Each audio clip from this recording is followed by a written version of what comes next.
Bet Bobo ya anggota DPR. Moga mimpi indah.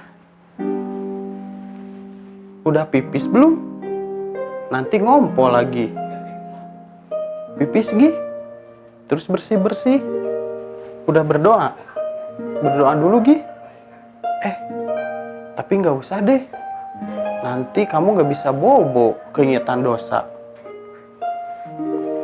Tenang, ada kami rakyat miskin yang tak pernah berhenti berdoa sambil bercucuran air mata. Supaya tidurmu nyenyak. Nanti kalau nggak bobo, lagi-lagi ketiduran di ruang sidang. Kan gawat.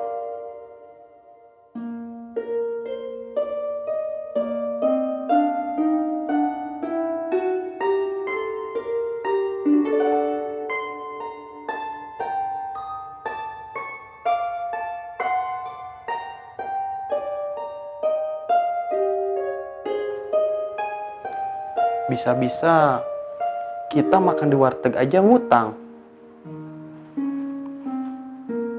Bobo ya?